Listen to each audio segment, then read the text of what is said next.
Hello guys, welcome back to pharmacy lecture in easy language. Once again today we are going to continue second lecture on pharmaceutical jurisprudence. So students, आज हम बात करेंगे अपने subject pharmaceutical jurisprudence के first chapter pharmaceutical legislation in India की। देखिए, legislation का meaning मैंने आपको प्रीवियस लेक्चर में बताया था कि इसका मतलब होता है कानून प्रणाली। अब इस कानून प्रणाली की फार्मेसी में क्या ज़रूरत थी, क्यों बनाया गया, इसका पर्पस क्या था बनाने का, इसके स्कोप क्या थे, और इससे रिलेटेड बहुत सी चीज़ें हैं जो हम आगे स्टडी करेंगे। तो आइए हम स्टार्ट करते हैं। Pharmaceutical legislations are law related to pharmacist, pharmacy profession, drugs, medicine, cosmetic practice and substance affecting health of human beings and animal. Pharmaceutical legislation एक लॉ होता है जो कि रिलेटेड होता है pharmacist, pharmacy profession, drugs, medicine, cosmetic practice and उन substances जो कि डायरेक्ट ह्यूमन बींग्स और एनिमल्स की हेल्थ को अफेक्ट करती हैं।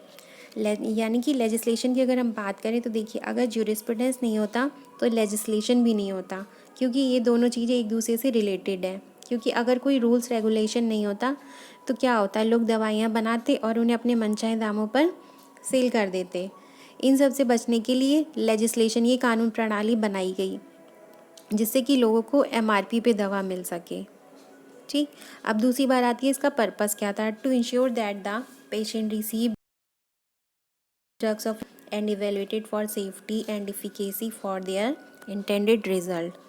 इसका पर्पस ये था, ये इंश्योर करना था कि पेशेंट के पास जो भी ड्रग जा रही है वो अच्छी क्वालिटी की हो, रिक्वायर्ड क्वांटिटी में हो और ठीक तरीके से टेस्ट किया हुआ हो और सेफ्टी इफिकेसी अच्छे से चेक की गई हो, जिससे कि जो पेशेंट ड्रग को ले रहा है, मतलब जिस पर्पज़ से वो ले रहा है, वो उसको बेटर रिजल्ट दे सके। ठीक है, इस पर्पज़ से उसको बनाया गया। अब इसमें देखिए, आपको 4 वर्ड याद रखने हैं जिससे कि आपको हमेशा याद रहेगा कि ये इसका पर्पस क्या था, इसको बनाया क्यों गया था, बनाने का पर्पस क्या था।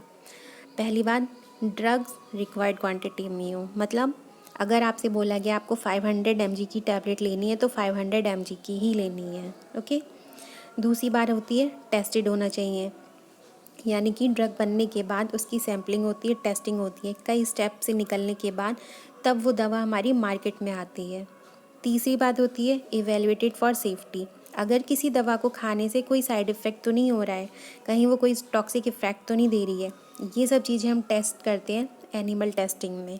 ठीक, अब नेक्स्ट फोर्थ बात आती है इफ़िकेसी। इफ़िकेसी का मतलब होता है ड्रग का असर, बॉडी में उसका रिस्पांस कैसा है, यानी कि जो ड्रग हम ले रहे हैं वो बॉडी में कैसा रिस्पांस दे रही है। ठीक, तो ये होता है हमारा पर्पस। अब आगे बढ़ते हैं हम ओरिजिन की तरफ कि इसकी उत्पत्ति कैसे हुई। अब देखिए, इंडिया में ये सबसे पहले शुरू हुआ था 1811 में। 1811 में फर्स्ट केमिस्ट शॉप खोली थी मिस्टर बाथगेट ने। कहाँ पे? कैलकटा में, जिसमें 1910 में उन्होंने स्प्रिट और टिंचर की प्रोडक्शन का काम शुरू कर दिया था। उसके बाद 1821 में क्या हुआ, स्मिथ स्टेनस्ट्रीट कंपनी ने शॉप स्टार्ट करी, जिसमें 1918 में दवाइयों का काम शुरू किया। ओके। उसके बाद 1901 में क्या हुआ, कैलकटा में आचार्य प्रफुल्ल चंद्र राय ने बंगाल केमिकल्स एवं फार्मास्यूटिकल नाम की छोटी सी कंपनी स्टार्ट करी। और 1903 में क्या हुआ, प्रोफेसर टी के गज्जर की प्रेजेंस में Alembic chemicals works private limited की स्थापना हुई। ठीक, ये थी इसकी ओरिजिन। लेकिन इन स्टार्टिंग प्रोडक्शन सेंटर के अलावा बहुत सी मेडिसिन की आपूर्ति अलग कंट्रीज़ के थ्रू की जाती थी, लेकिन इसको रोकने के लिए सफिशेंट रूल्स या रेगुलेशन ना होने के कारण एक जंगल राज सा हो गया था। फाइनली 11 अगस्त में 1930 में भारत सरकार ने कर्नल RN चोपड़ा की प्रेजेंस में एक कमेटी बनाई, जिसे हम बोलते हैं ड्रग इंक्वायरी कमेटी। ओके, ये बेसिक था जो मैंने आपको 2-3 लाइनें बताई, बाकी इसके बारे में हम आगे पढ़ेंगे। अब अगली बात आती है कि reason for formation of Chopra committee. Chopra committee को बनाने का रीज़न क्या था। अब देखिए, इसका फर्स्ट पॉइंट था these units were not sufficient to fulfil the need of Indian public. Means जो भी ड्रग्स या मेडिसिन का प्रोडक्शन हो रहा था, या बन रही थी वो इंडियन पब्लिक की रिक्वायरमेंट को फुलफ़िल करने के लिए सफिशेंट नहीं थी, यानी कि काफ़ी नहीं थी। ठीक। दूसरा point, most of the medicine were being imported from abroad, mainly UK, France and Germany. So UK, Germany, France से ड्रग इम्पोर्ट होते थे। तीसरी बात आती है कि during first world war cheaper drugs were imported into India which increase the demand for indigenous drug. First world war के time यहाँ से ड्रग आते थे, तो ऑब्वियसली क्या होता था, वो अच्छे जो ड्रग होते थे और वो खुद रखते थे, और जो चीपर ड्रग होते थे वो इंडिया को भेज देते थे। तो इंडिया में जो ड्रग इम्पोर्ट होते थे वो लोकल क्वालिटी के होते थे, और वहाँ से जो ड्रग आते थे वो लोकल क्वालिटी के थे। तो क्या हुआ, इंडियन ड्रग की डिमांड बढ़ने लगी। जब इंडिया में प्रोडक्शन होने लगा तो इंडियन ड्रग की डिमांड बढ़ने लगी, क्योंकि हम यहीं पे अच्छी ड्रग प्रोड्यूस करने लगे थे। ओके। फिर नेक्स्ट पॉइंट आता है, unhealthy competition grew up and Indian market was flooded with inferior substandard and even harmful drug. अब जब बाहर से ड्रग नहीं आ रही थी तो यहाँ पे क्या हुआ, इंडियन ड्रग की डिमांड बढ़ने लगी, तो हर कोई ड्रग प्रोड्यूस करने लगा। इस वजह से अनहेल्दी कंपटीशन होने लगा लोगों के बीच में, जिससे कि क्वालिटी की तरफ किसी का ध्यान ही नहीं गया, बस प्रोडक्शन करे जा रहे थे। इसकी वजह से इन्फीरियर ड्रग यानी कि इन्फीरियर ड्रग मार्केट में ज़्यादा हो गई। नेक्स्ट पॉइंट आता है, public pressurised government to introduce effective legislation to control import, manufacturing, distribution and sale of drug. फिर पब्लिक ने क्या किया, गवर्नमेंट को प्रेशराइज्ड किया, क्योंकि ये सारी चीज़ें कंट्रोल में आए। इसके लिए कानून बनना चाहिए, क्योंकि कोई कानून होगा कि आप इन्फीरियर ड्रग बनाओगे या इम्पोर्ट करोगे तो आपको ये सज़ा होगी। उसके बाद लोगों ने सोचा अगर ये कानून नहीं होगा तो जिसके मन में जो आएगा वो करेगा, जिसकी वजह से उन्होंने गवर्नमेंट को प्रेशराइज्ड करना शुरू कर दिया। अब नेक्स्ट आता है, there was no legal and effective control on pharmacy profession. Pharmacy profession में कोई भी लीगल या इफेक्टिव कंट्रोल नहीं था, जिसकी वजह से चोपड़ा कमेटी का फॉर्मेशन किया गया। अब देखिए, drug inquiry committee, Chopra committee और हमारी ड्रग इंक्वायरी कमेटी दोनों एक ही हैं, बोथ आर सेम। तो इसको कब अपॉइंट किया गया था, appointed by Indian government. Indian government के थ्रू अपॉइंट किया गया था इसको 1931 में। ठीक। और इसके चेयरमैन कौन थे कमेटी के, लेट कर्नल RN चोपड़ा। ठीक है, नाम आप याद रखना, ड्रग इंक्वायरी कमेटी के जो चेयरमैन थे लेट कर्नल RN चोपड़ा थे। अब अगली बात आती है रिकमेंडेशन की, कि ड्रग इंक्वायरी कमेटी के रिकमेंडेशन क्या थी। अब इसमें क्या था, 90 रिकमेंडेशन रिपोर्ट करी गई थी कमेटी के थ्रू।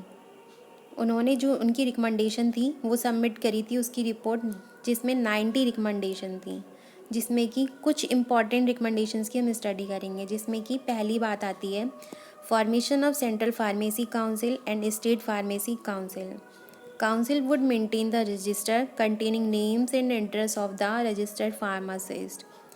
सेंट्रल फार्मेसी काउंसिल और स्टेट फार्मेसी काउंसिल का फॉर्मेशन हो, जिसमें क्या होगा, काउंसिल मेंटेन करेगी, रजिस्टर में मेंटेन करेगी फार्मासिस्ट का नाम और उसका एड्रेस।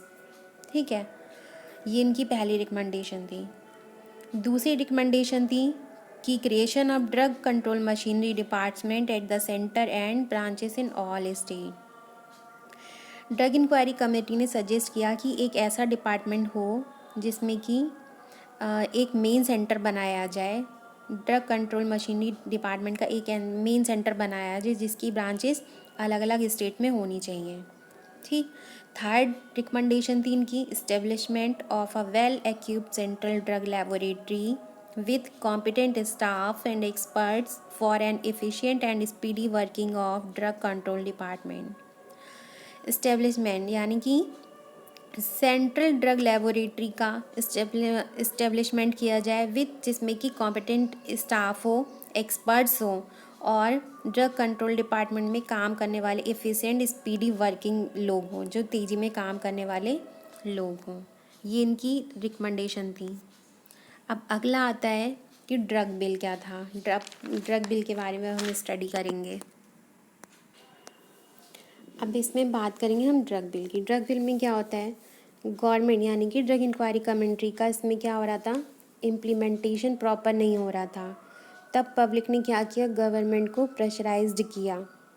इस प्रेशर को अल्टीमेटली यानी कि 1937 में जब ड्रग इंक्वायरी कमेटी की रिकमेंडेशन को प्रॉपर फॉलो नहीं किया गया, मतलब फॉलो तो किया लेकिन इम्प्लीमेंट नहीं कर पा रहे थे, तो उस टाइम पब्लिक ने बहुत ज़्यादा प्रेशर क्रिएट किया और इस प्रेशर के कारण 1937 में एक बिल पास हुआ और उस बिल में इम्पोर्टेड ड्रग के लिए बिल पास था।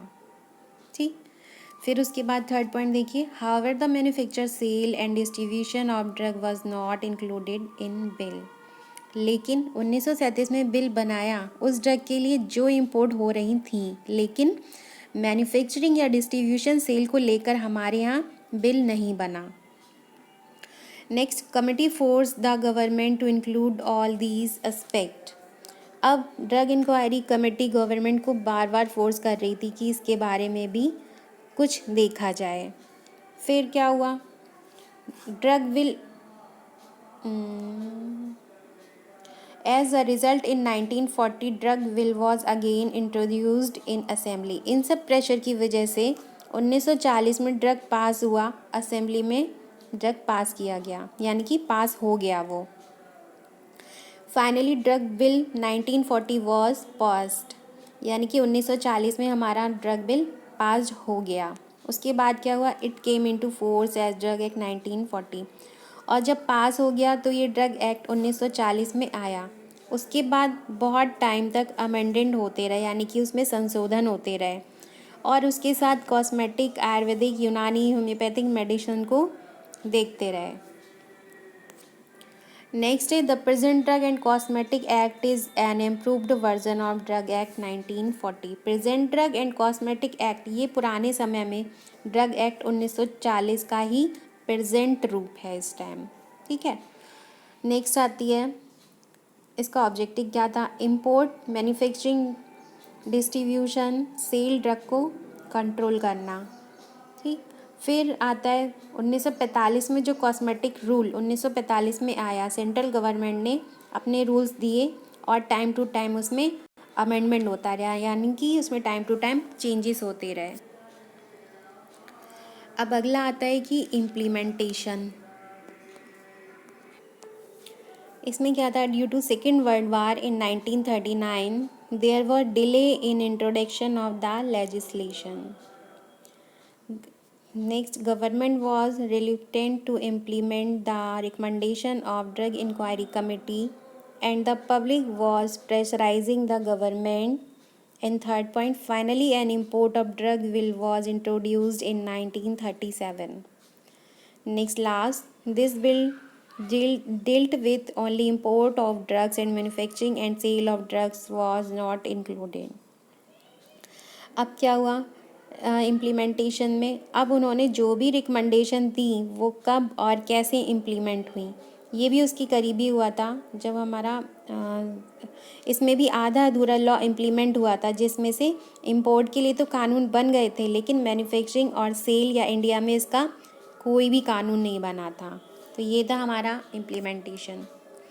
अब अगली बार आती है स्कोप एंड ऑब्जेक्टिव। इसका स्कोप क्या था, पहला था to control over practice and profession of pharmacy. Profession of pharmacy को कंट्रोल करना, प्रैक्टिस को कंट्रोल करना। दूसरा था to control and regulate manufacturing, import, distribution and sale of drug, pharmaceutical and cosmetic. Manufacturing, import, distribution, sale of drugs, pharmaceutical and cosmetic को control करना और उसको रेगुलेट करना। नेक्स्ट थर्ड पॉइंट आता है to make available at reasonable price various drugs of standard quality. जितनी भी हमारी वेरियस ड्रग्स हैं वो रीजनेबल प्राइस में हो और स्टैंडर्ड क्वालिटी में अवेलेबल हो।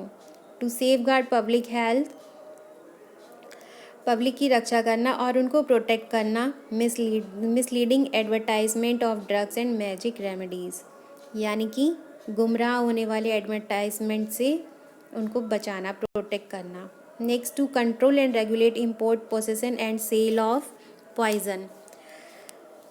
Import imposition and sale of poison को रेगुलेट करना और उसको कंट्रोल करना, ये थे इसके स्कोप। अब इसमें कुछ अदर एक्ट इंक्लूड किए गए थे, जैसे कि पहला था हमारा prevention of food adulteration act 1954, the industry act 1951, the industrial employment act 1946 in rules, industrial dispute act 1947, factory act 1948, the Indian Patent and Design Act 1970, the Trade and Merchandise Marks 1958, the Epidemic Disease Act 1897, Shop and Establishment Act of respective states। तो ये था हमारा first chapter pharmaceutical legislation of India. अब next lecture जो हमारा होगा वो हमारे चैप्टर सेकंड का होगा, इथिक्स पे जो बना हुआ है, ठीक है। तब तक के लिए आप लोग इसको पढ़ना। अगर आपकी कोई भी दिक्कत हो उसको कमेंट बॉक्स में लिखना, जिससे कि मुझ तक पहुंच सके, मैं आपकी प्रॉब्लम को सॉल्व कर सकूं। और फ्रीक्वेंटली आस्क्ड क्वेश्चन मैंने लास्ट में दिए हुए, जो बेसिकली एग्ज़ाम में ज़्यादातर पूछे जाते हैं या फिर पूछे गए हैं। तो आप इसको पढ़ो और कोई दिक्कत हो तो you can ask. Okay, thanks for watching, thank you.